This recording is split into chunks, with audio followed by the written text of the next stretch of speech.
বাস থামলো একটা নদীর পাড়ে। ছোটখাটো একটা ঘাট, ছোট ছোট ছিপ অনেকগুলো দেখা যাচ্ছে রুট থেকে। আমি মনে করেছিলাম আমি বোধহয় জায়গায় চলে এসেছি, কিন্তু মোবাইলে লোকেশন বলছে আরো আধা ঘন্টা বাকি আছে। পাশে তাকিয়ে দেখলাম মেয়েটা উঠে দাঁড়িয়েছে। আমাকে কিছু না বলেই তড়ি ঘড়ি করে নেমে পড়লো। আমি দীর্ঘ নিঃশ্বাস ছেড়ে সিটে হেলান দিয়ে ভাবলাম, মানুষের প্রয়োজন পা অবধি ধরে, কিন্তু একটা সময় যখন প্রয়োজন ফুরিয়ে যায়, আপনার সাথে কথা বলার মতনও তার সময় হয়ে ওঠে না। মেয়েটার অবস্থাও সেরকম কিছুই। যখন সিট ছাড়ছিলাম না তখন ভ্যাবলার মতো তাকিয়েছিল। তারপর জানালার পাশে সিটটাও চেয়ে বসলো। কি ভেবে যেন দিয়ে দিলাম। আর এখন এমন একটা ভাব ধরে চলে গেল, মনে হচ্ছে আমাদের মাঝে কিছুই হয়নি। ও ভালো কথা, সে তো বলেছিল ভাড়া দিবে, তাহলে কিছু না বলে চলে গেল কেন? ভাড়া কি আমি তার কাছ থেকে নিতাম নাকি? বলে গেলে তো পারতো। কেন জানি মেয়েটা নেমে যাওয়ার জায়গাটা শূন্য লাগছে। কেন এই অনুভূতি হচ্ছে মনের মাঝে, ঠিক ধরতে পারছি না। কিছু কিছু স্বল্প সময়ের স্মৃতিও মনে সাড়া ফেলে। আমার পাথর মনে এভাবে কেউ সাড়া ফেলবে ভাবিনি কখনো। তবে কি আমিও সেই স্বল্প সময়ের জন্য শ্যামলা রূপের মাধুর্যের মাঝে নিজেকে নিখোঁজ করেছিলাম? ধ্যাত, আজকাল কি সব উল্টাপাল্টা চিন্তা ভাবনা করে সময় নষ্ট করি। চলার পথে কত পরিচয় হয়, কত মানুষের সাথে ঘনিষ্ঠ সম্পর্ক হয়। দূরে গেলে কোনো একদিন ঠিকই ভুলে যেতে সক্ষম। আমিও পারবো। এটা তো সামান্য মোহমায়া, এত সিরিয়াস হওয়ার কিছু নেই। ভাগ্যক্রমে দেখা হয়েছে, আবার চলে গেছে, এটা স্বাভাবিক। আমার চিন্তা এখন এটা নয়, আমার চিন্তা ভিন্ন। গালিফকে একটা ফোন দেই, সব ঠিকঠাক আছে কিনা। হ্যালো, কিরে কোথায় তুই? আর 20-25 মিনিটের মতো লাগবে। ধুর, কখন এসে স্টেশনে বসে আছি। আচ্ছা, সব ঠিকঠাক আছে তো? আছে। আচ্ছা, তুই ডেকোরেশনের লোক সেজে আসবে কেন? আমার বন্ধু সেজে আসলেও তো পারতি। না, দুইটা ক্যারেক্টার আমার প্রয়োজন। মানে? মানে বলবি এটা আমার বন্ধু প্লাস ওদের এই ডেকোরেশন। আচ্ছা, তুই কথা বলেছিলি ডেকোরেশন লোকের সাথে? হ্যাঁ, উনি বলেছে সমস্যা নেই। আচ্ছা, কেন এত কিছু? তোর প্ল্যান সঠিক বুঝতে পারছি না। এসে বলবো, তুই শুধু আমার সাহায্য করবি ব্যাস। হ্যাঁ করব, কিন্তু ফুপির আবার কোনো ক্ষতি করবি না তো? তোর ফুপি যদি কোনো অন্যায় না করে অবশ্যই কোনো কিছু করব না। তোকে নিয়ে বিশ্বাস নেই। তাহলে ফিরে যাচ্ছি।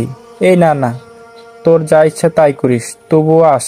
ওকে, ওয়েট কর। ফোনটা রেখে দিয়ে একটা বিলের মার্কা দিলাম। কোন রকম তথ্য উদ্ঘাটন করতে পারলেই হলো। ছোটবেলায় প্রাইমারি স্কুলের গাইড বইগুলোতে নিশ্চয়ই দেখেছি, স্পষ্ট লেখা ছিল একের ভিতর সব, একের ভিতর অনেক, আরো অনেক কিছু।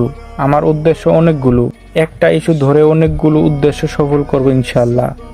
যেহেতু প্রাইমারি স্কুলের গাইড বইয়ের কথা মনে পড়েছে, তাহলে আমার করা একটা বোকামির কথা উল্লেখ করি।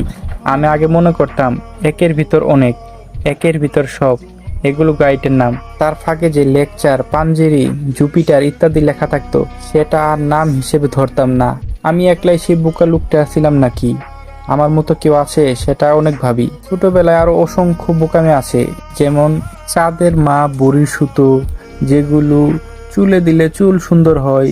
ছোটবেলায় একটা বড় অংশ কেটে যায় এটা ভাবতে ভাবতে। এক সময় হুট করে ভাবনাগুলো মন থেকে বিলুপ্ত হয়ে যায়। আমার হাসি পায় না। হুমায়ুন আহমেদ ঠিকই বলেছিলেন, সেই ভাবনাগুলো যেদিন মন থেকে বিলুপ্ত হবে, তখন বুঝে নিতে হবে তার শৈশবকাল শেষ। সেই কৈশোরে পা রেখেছে, কিন্তু ভাবতে গিয়ে কি ভাবছি, বর্তমান প্লেন ভাবতে গিয়ে শৈশবে হারিয়ে গেলাম।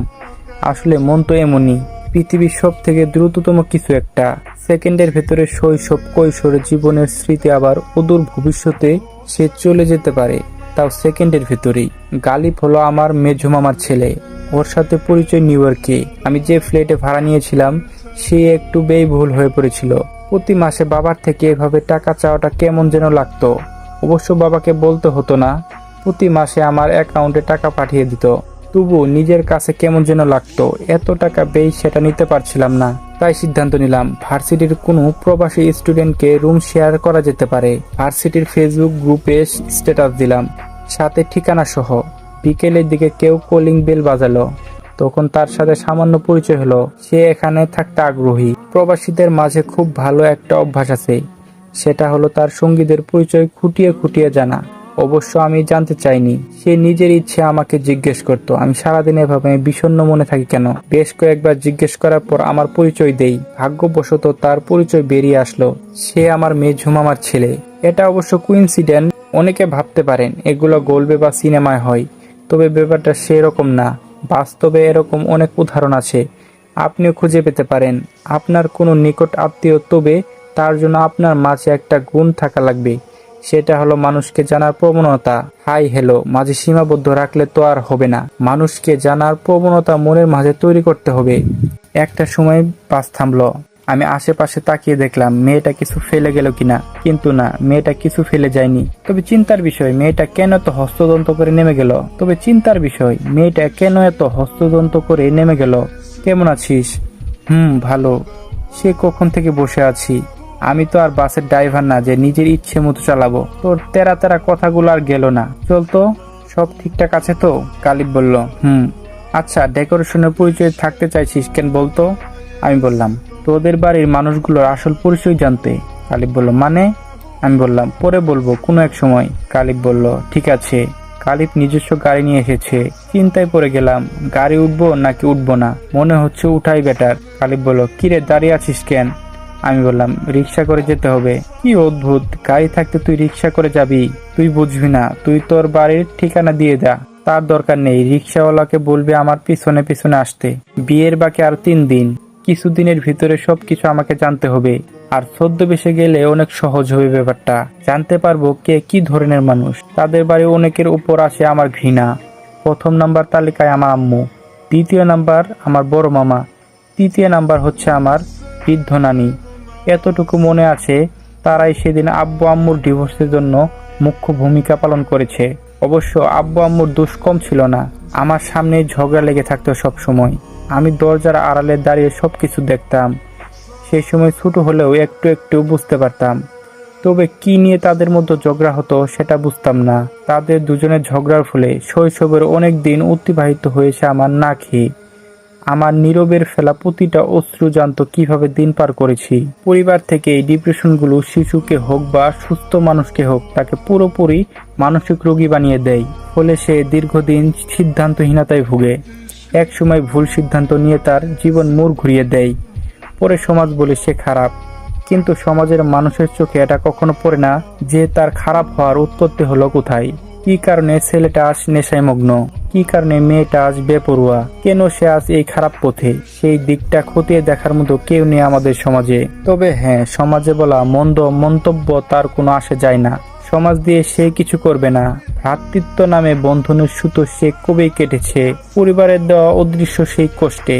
বিশাল এক বাড়ি, 3 দিন আগে থেকে পুরো বাড়ি বিয়ের সাজসজ্জা। ছোট বোনের বিয়ে, কোথায় মন খুলে একটু সবার সাথে আনন্দ বিলাবে, কিন্তু তার উপায় নেই।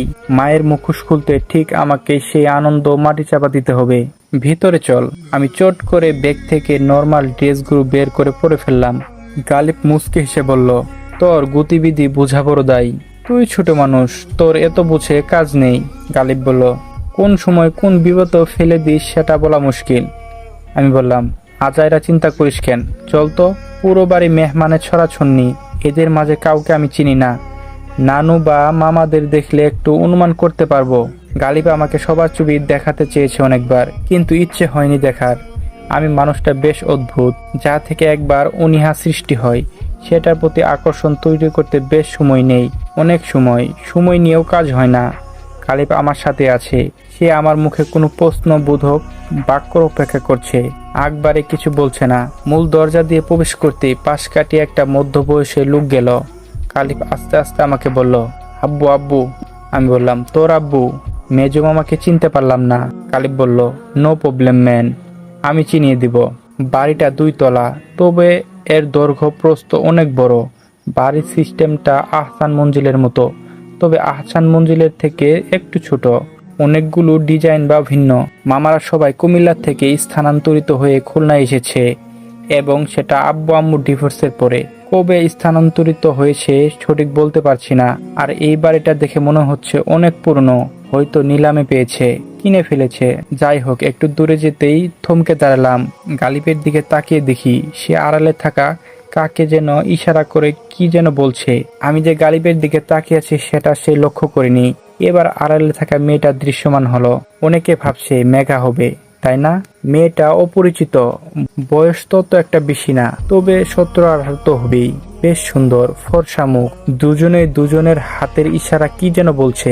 গালিব মনে করেছিল আমি সামনে চলে গিয়েছি, কিন্তু আমি যে তার পাশে ঘেঁষে দাঁড়িয়ে আছি সেটা সে লক্ষ্য করেনি। আচমকা সে আমার সামনের দিকে পা বাড়াতে আমার সাথে ধাক্কা খেল। আমি ঘাড় বাঁকা করে গালিবের দিকে তাকিয়ে আছি। গালিব কেন যে একটু ভেবাচাকা খেয়ে উঠলো। আমি বললাম, মেয়েটা কি? গালিব বলল, ওহ এটা এটা আমার আব্বু আম্মুর মেয়ের শাশুড়ির মেয়ের মেয়ে। আমি বললাম, মাথায় তার সব ছিঁড়ছে তোর, চল তো দাদিকে দেখবি। আমি বললাম, সময় নেই। তোর আম্মুকে দেখবি না? এত অস্থির হচ্ছিস কেন? তোর ফুপি কি এমপি না মিনিস্টার যে তার সঙ্গে দেখা করতে হবে? কাছাকাছি চলে গিয়েছিস, ফুপি এই থানার এমপি। আমি বললাম, ফাজলামি করিস? সত্যি?